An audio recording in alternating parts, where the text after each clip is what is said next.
El mes de septiembre, los cristianos en general celebramos un acontecimiento especial, y es que el mes de septiembre es el mes de la Biblia, es el mes de la palabra de Dios, es el tiempo en que recordamos el texto sagrado como elemento fundante de nuestra vida y como el que marca nuestra conducta, nuestros principios, nuestros valores y todo aquello que indica la vida. La Biblia nos muestra a nosotros la palabra viva de Dios, palabra que es pertinente para el hombre. Pero usted se habrá preguntado por qué el mes de septiembre. Pues el mes de septiembre, y da la casualidad de que hay muchos acontecimientos que están alrededor de las Escrituras. Y solamente mencionaré algunos de estos, porque son varios, pero de estos dos son importantes por lo menos para tomarlos en cuenta en este tiempo.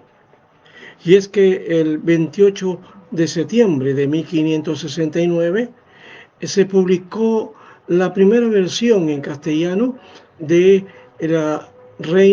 la versión llamada o formada o escrita por Casiodoro de Reina.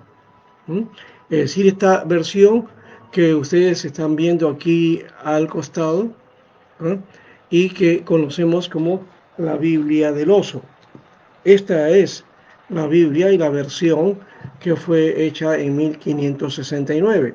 Claro, este es un facímil de esa escritura, de esta palabra.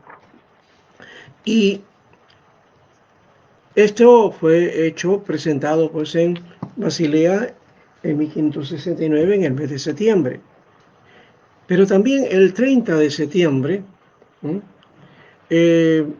Jerónimo de Estrobión también publicó en 515 más o menos por ahí, ¿no? O un poquito más atrás, no, esto viene del siglo IV, más o menos, 4 o 5 viene de ahí. Ya, se publicó entonces la versión de lo que se conoce como la Biblia en latín, la Vulgata. Así que tenemos ahí nosotros estos acontecimientos alrededor de las escrituras que han sucedido en septiembre. Bueno, hay otros elementos también alrededor de estos, pero lo importante es reconocer que este tiempo es un mes en que, hay que aclarar de paso el asunto, no estamos nosotros tomando un mes para adorar las escrituras. No estamos hablando acerca de darle pleitesía o prenderle velas o ponerlos arrodillados ante la palabra o ponerlos en un lugar especial de la casa para que nos ilumine. Esto sería idolatría o en todo caso también, como alguien mencionó, bibliolatría. Y los cristianos no usamos de bibliolatría, no hacemos uso de la Biblia de esa manera. Es la escritura sagrada, sí, es la palabra de Dios que habla a nosotros, es la palabra que fue inspirada por el Espíritu Santo a los profetas, a los santos hombres de Dios que hablaron la palabra de Dios de acuerdo al propósito del Señor y aquello que Dios había mandado hacer para su pueblo. Y esta palabra es la que ha iluminado siempre, pero también hay que reconocer que esta palabra no siempre ha sido un motivo de regocijo, porque ha sido de dura situación y a veces incomprendida. Israel muchas veces olvidó esta palabra. Tantas veces en la historia vamos a encontrar que el pueblo de Dios olvidaba el mensaje de Dios, olvidaba la palabra, olvidaba el mensaje. Ahora usted me dirá de repente, bueno, ¿y por qué no hacían caso a la Biblia? Miren, por un lado, si vamos a la composición de la Biblia, si vamos a ver el sentido, el propósito del mensaje, ahí está, desde el comienzo, desde cuando la Biblia nos muestra la palabra como la referente desde el principio, cuando Moisés fue el que escribió todo aquello que Dios había establecido, y aparece luego la Torá. La Torá o el Pentateuco, como lo mencionamos nosotros los cristianos, la Torá viene a ser fundamento para Israel. Ahí está la ley. Es la ley de Jehová que también guarda el alma.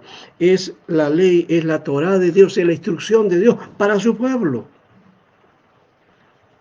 Israel no tuvo todo este libro. No hay una Biblia hebrea. No hay una Biblia, digamos, el Antiguo Testamento que nosotros conocemos así. Eso en realidad es el Tanakh que está aquí. Y que, claro, para asuntos didácticos le llamamos Biblia hebrea, pero esta es una Biblia de estudio. Y aquí está, básicamente, entonces, el texto de la Biblia que nos marca a nosotros. Eso está en el texto en hebreo. Es el Tanakh, es las Sagradas Escrituras que habla aquí los profetas. Primero la ley, los profetas y los escritos. Ahí está todo el contenido del mensaje que los cristianos del primer siglo también comenzaron a predicar. Y no con este texto en hebreo, sino con un texto en griego, que es el que se conoce como la Septuaginta. Ese texto también lo tenemos, no lo estamos presentando aquí porque nos hemos olvidado de ponerlo, pero el texto ahí está, es la palabra de Dios. Y podemos mencionar que la Biblia, sí, la Biblia en realidad es el componente que aparece posteriormente, tanto como Antiguo y Nuevo Testamento. Judío no toma el Nuevo Testamento como suyo, así que eso no es el valor, y tampoco vamos a juzgar ni tampoco vamos a hacer juicio de valor en ese aspecto, porque el Nuevo Testamento sí lo utilizamos los cristianos y creemos que esa también es palabra de Dios, y por eso aparece en todo el conjunto llamado Biblia. Así que tenemos nosotros la palabra de Dios, que dice también aquí en las Escrituras, que es viva y eficaz. Vamos a ese aspecto también, entonces, que dice las Escrituras. Nos habla de este modo. La palabra de Dios es viva y eficaz, y más cortante que la espada de dos filos, que penetra hasta partir el alma y el espíritu, las coyunturas y los tuétanos, y discierne los pensamientos y las intenciones del corazón. Y nada de lo que Dios creó puede esconderse de él, sino que todas las cosas quedan al desnudo y descubiertas a los ojos de aquel a quien tenemos que rendir cuenta. Así que la palabra de Dios, sí, esta palabra es viva y eficaz. No es solamente una literatura, aunque de alguna manera se analiza como literatura, pero esa literatura tiene un mensaje especial, es un mensaje para los hombres. ¿Y qué tiene de diferencia con respecto a otras literaturas? Es porque esta palabra es la palabra que cambia y transforma las vidas.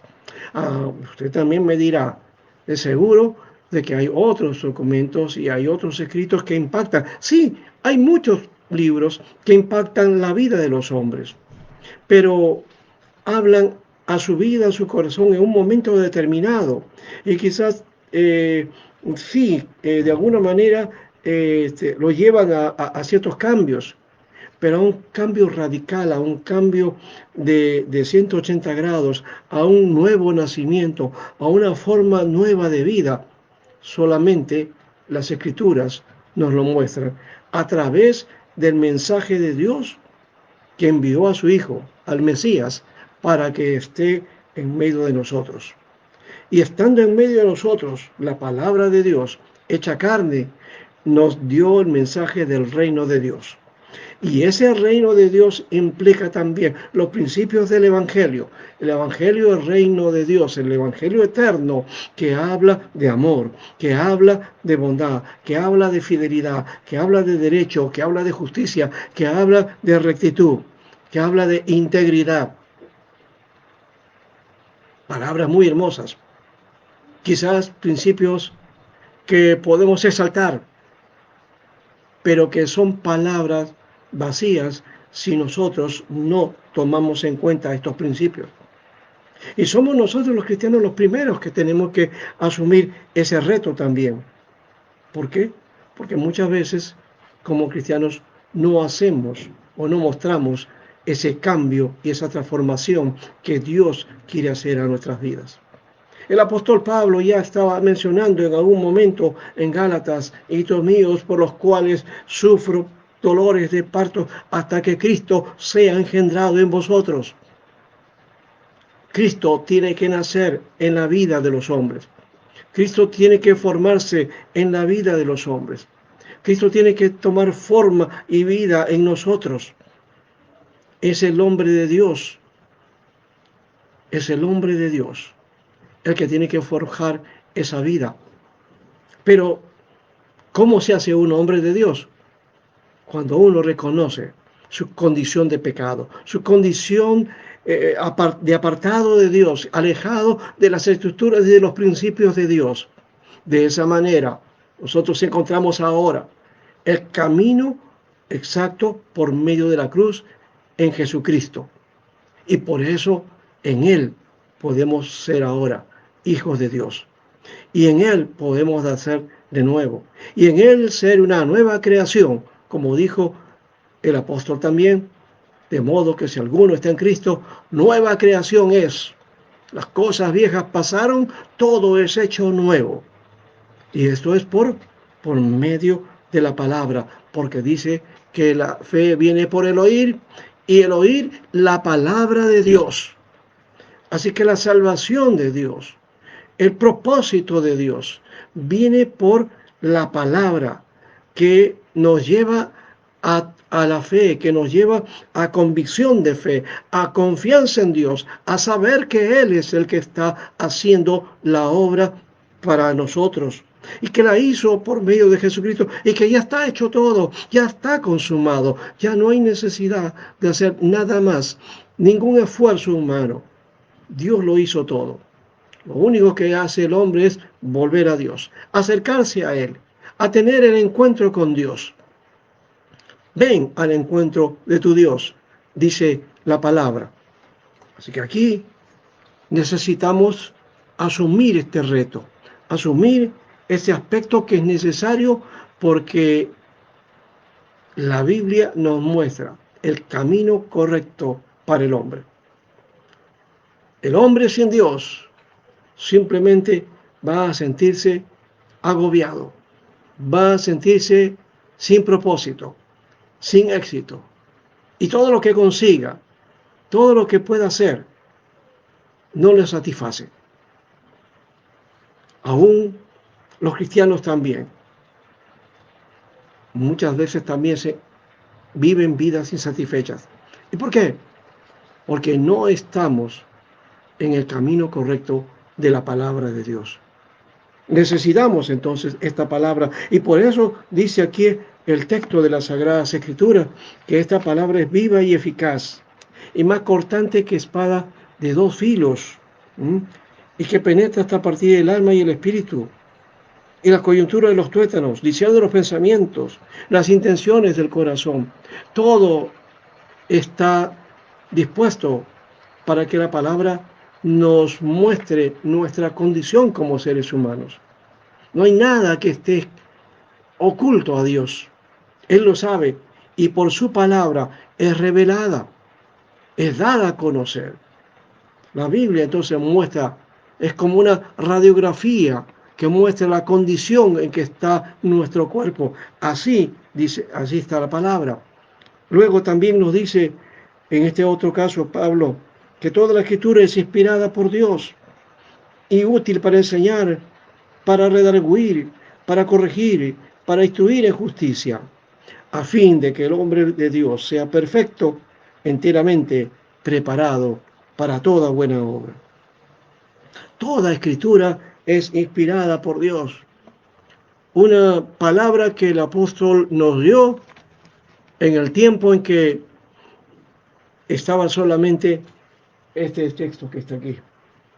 cuando todavía existía solamente lo que nosotros conocemos como Antiguo Testamento, que ya lo hemos mencionado, se llama Tanakh para el judío. Este texto es lo que llama Pablo toda escritura inspirada.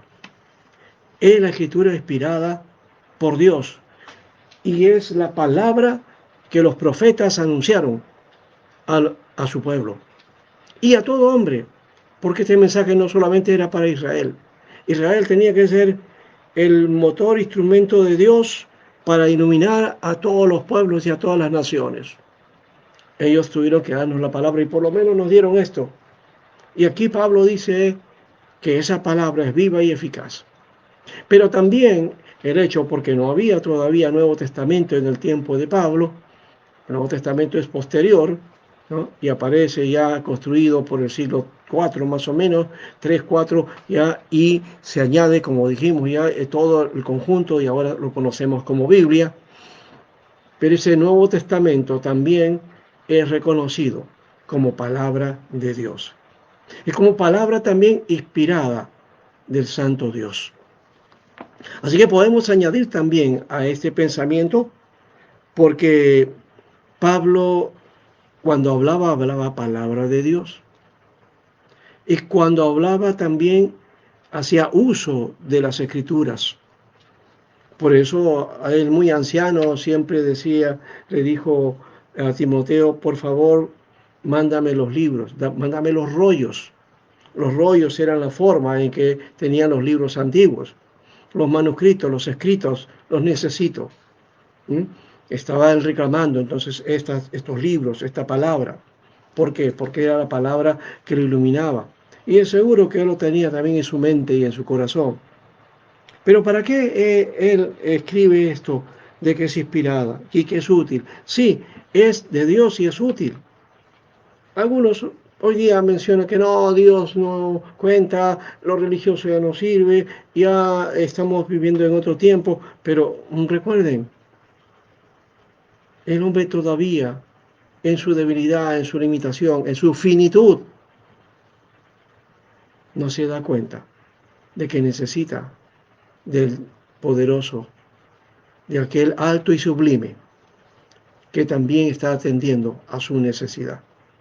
Dios habla, y Dios habla hoy. Dios habla en su palabra.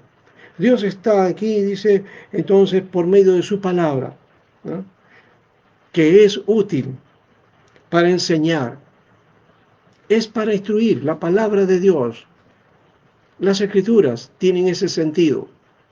Desde la Torá, desde el inicio, ahí nos dice que Dios nos habla y nos instruye y nos aconseja a enseñar, a emprender primero y a enseñar y a estar siempre tomando en cuenta esta palabra. Pero también nos dice que la escritura y la palabra es para redarguir, y quiere decir, ¿para qué? Para dar a conocer la condición espiritual, para dar a conocer los caminos, cómo estamos, en qué condición estamos. Ya Jeremías mencionó en su libro en algún momento diciendo, paraos en los caminos y preguntad por las sendas antiguas y volved a ellas.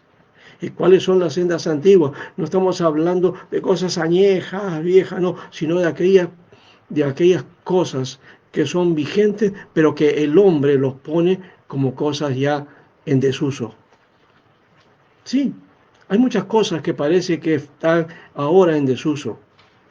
La lealtad, por ejemplo, la fidelidad, la veracidad, la honestidad, la integridad, el hablar verdad, el hacer las cosas de acuerdo al derecho, hacer justicia, eh, tener compasión, tener misericordia. Todas estas cosas parecen que fueran palabras que el hombre moderno ya no las utiliza. No, les parece algo añejo, que no sirven. Hoy es el aprovechamiento, el acaparamiento, la corrupción, la maldad, el egoísmo, el utilitarismo, las formas convenientes de uso particular para beneficio de uno mismo. aun cuando eso puede afectar al otro. Todo eso es contrario a las Escrituras. Y es necesario entonces redarguir al hombre, mostrar su condición, su situación, y la palabra lo muestra, ¿no? Y es para corregir, dice aquí la palabra. Corregir. La palabra corrige la conducta. La palabra de Dios muestra la condición. Hemos dicho, por eso hablamos de redarguir, pero también corregir. Y también para instruir en justicia, para dar a conocer lo que es correcto, lo que es adecuado, no solamente moralmente por un tiempo o por lo que la cultura te establece o la tradición de los pueblos, que eso para cambiando, cambia de tanto en tanto.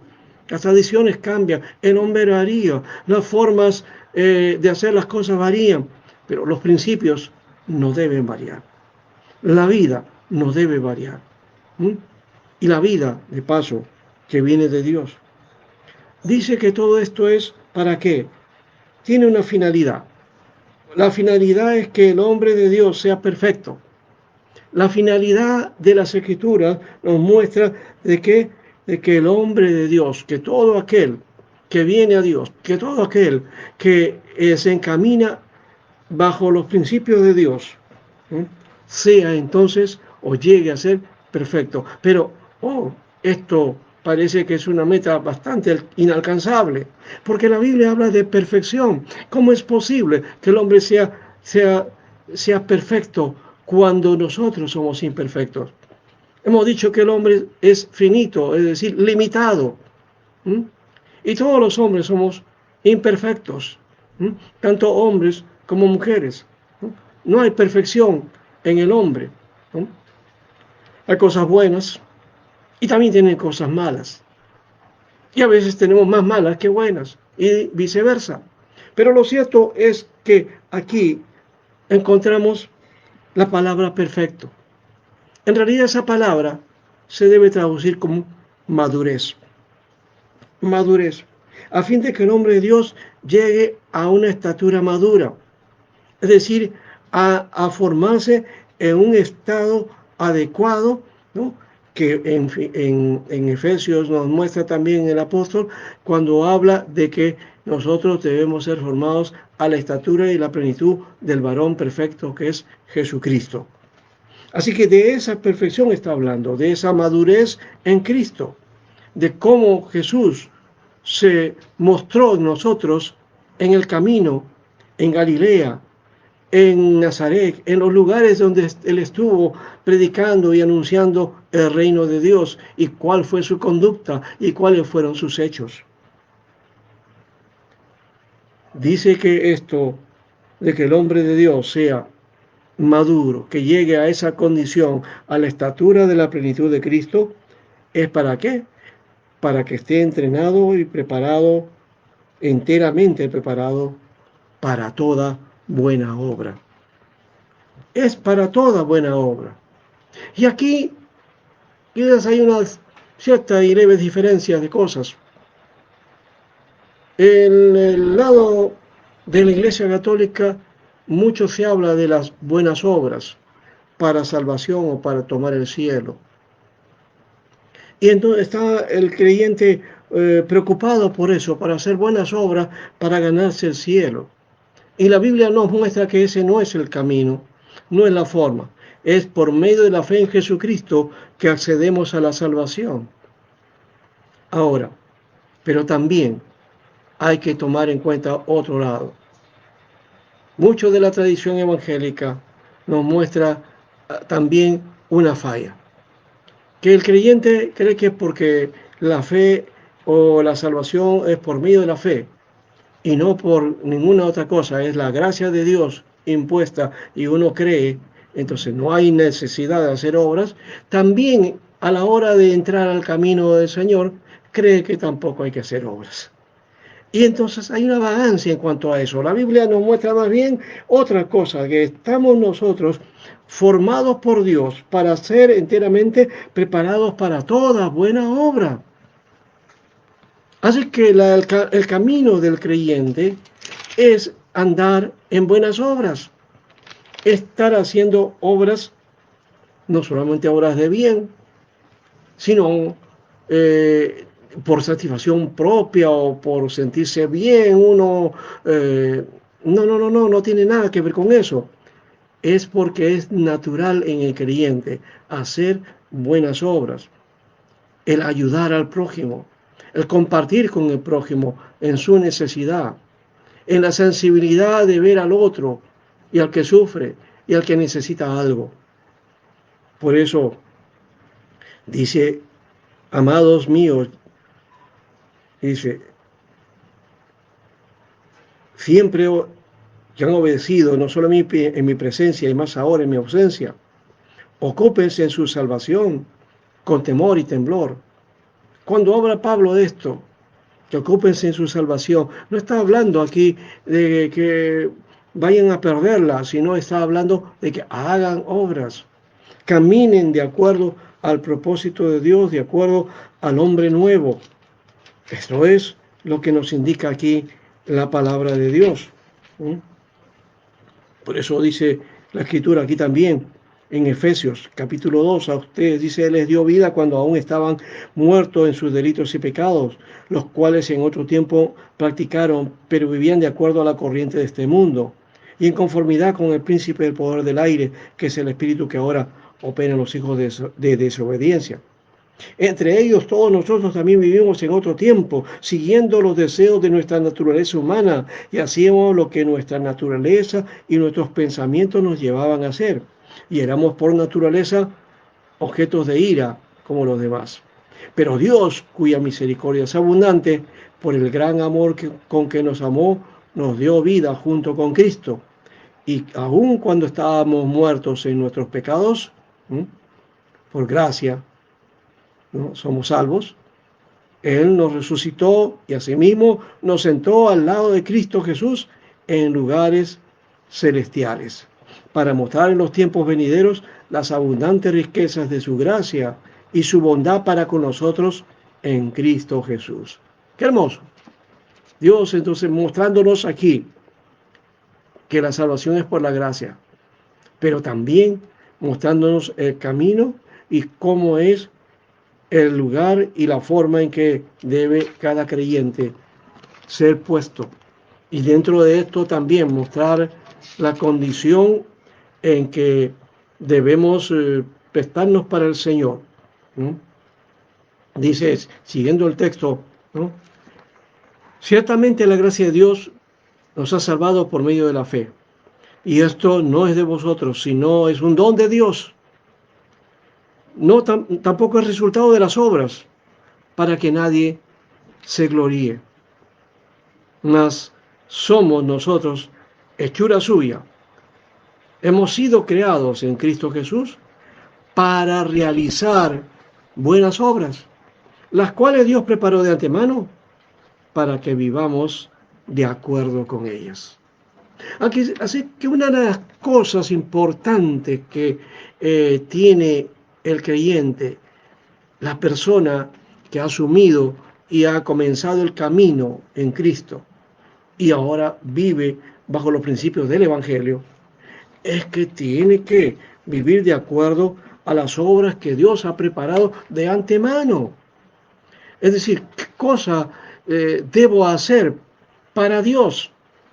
Y ahí creo que tenemos que explicar algunas cosas para ir terminando. Muchos de nosotros pensamos que el hacer obras a Dios tiene que ver con el servicio en la iglesia, hacer tareas en la iglesia o trabajar para el Señor, decimos. Y trabajar para el Señor tiene que ver con hacer algo dentro de la iglesia. Generalmente esa ha sido la tradición dentro del mundo evangélico, ¿no? Y hoy día, por eso algunos creen que como no estamos reuniéndonos, entonces no estamos sirviendo al Señor. Pero no es así. La obra que debemos hacer para Dios tiene que ver con compartir el Evangelio a todos los hombres y hacer el bien a todos los hombres.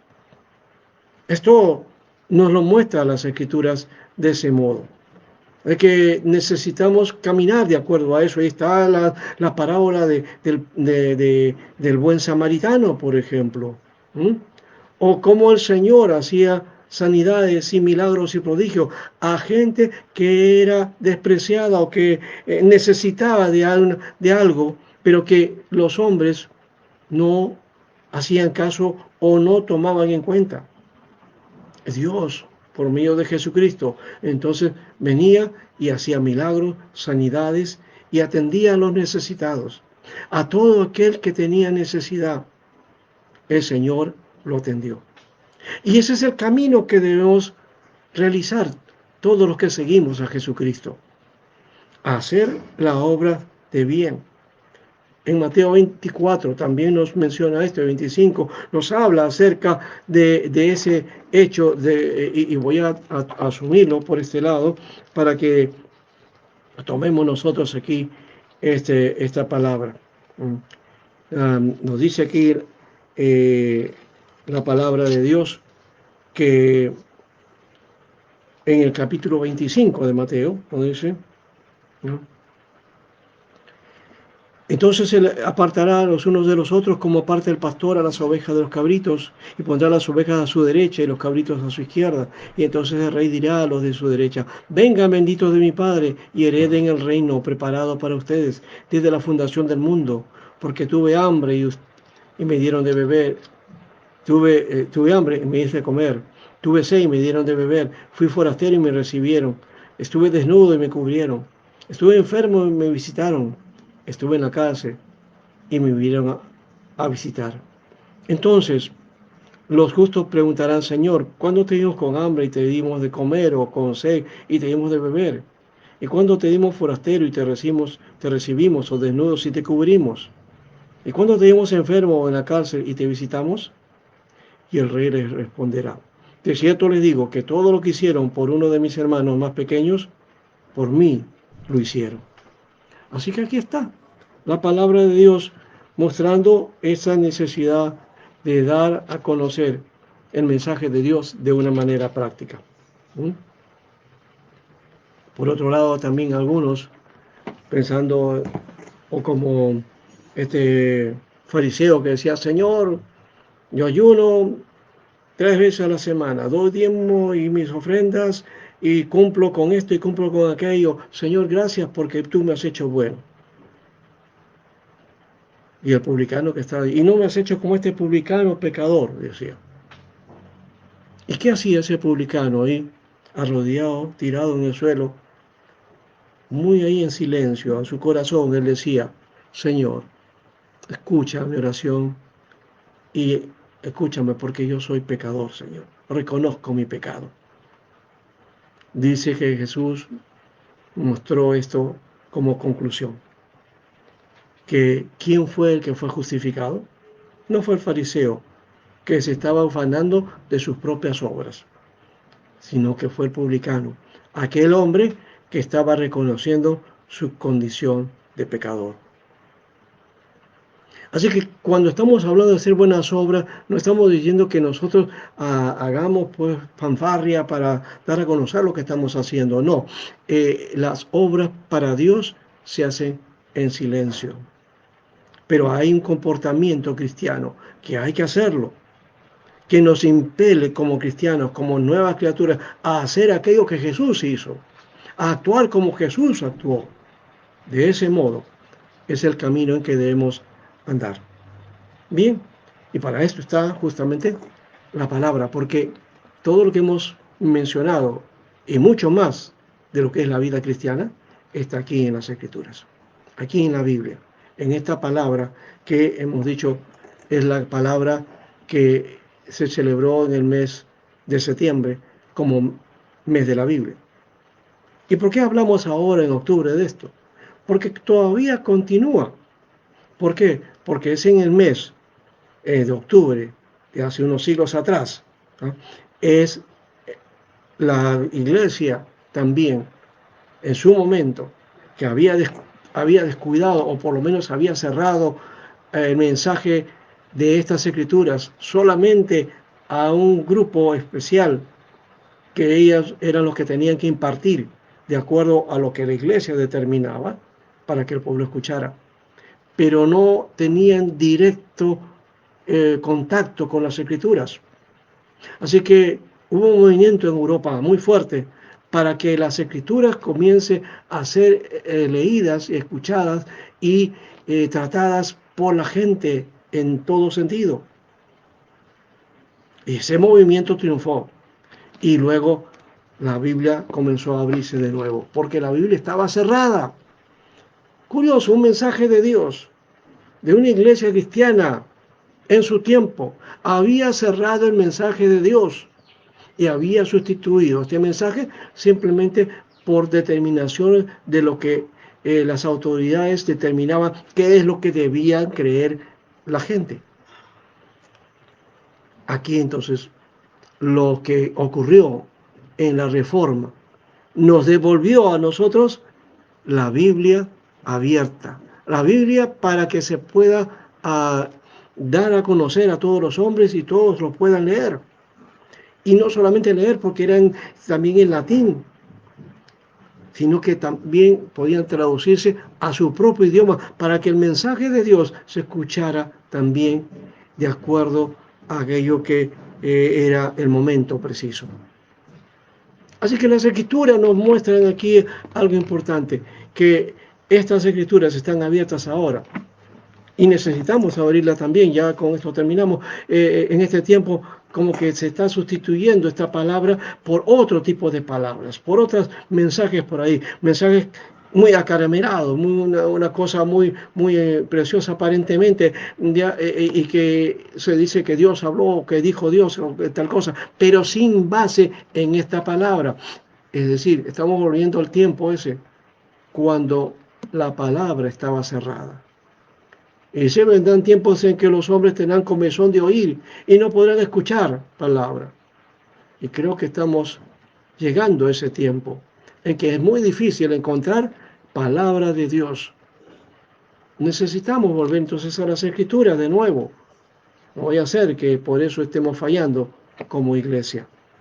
Necesitamos cada creyente, cada hijo de Dios, estar en el camino que es la palabra de Dios.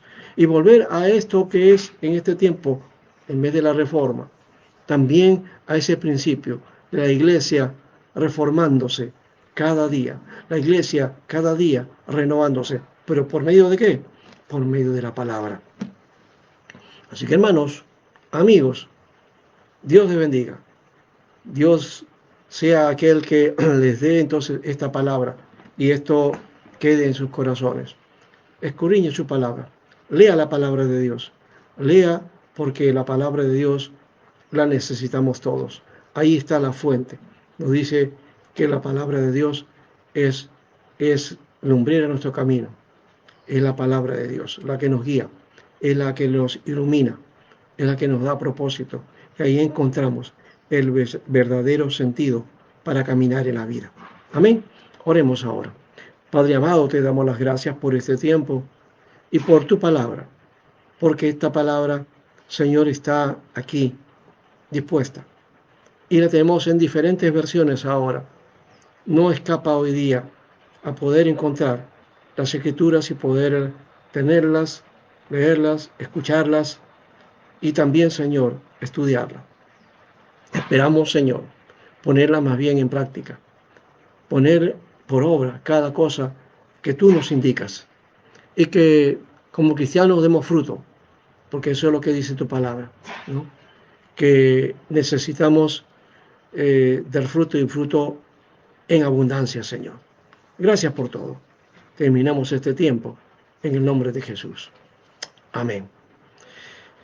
Amigos y hermanos, gracias por esta oportunidad. Ya hemos cumplido un poquito tarde hablando de las escrituras, la Biblia, pero creo que en cualquier momento podemos hablar de la palabra de Dios.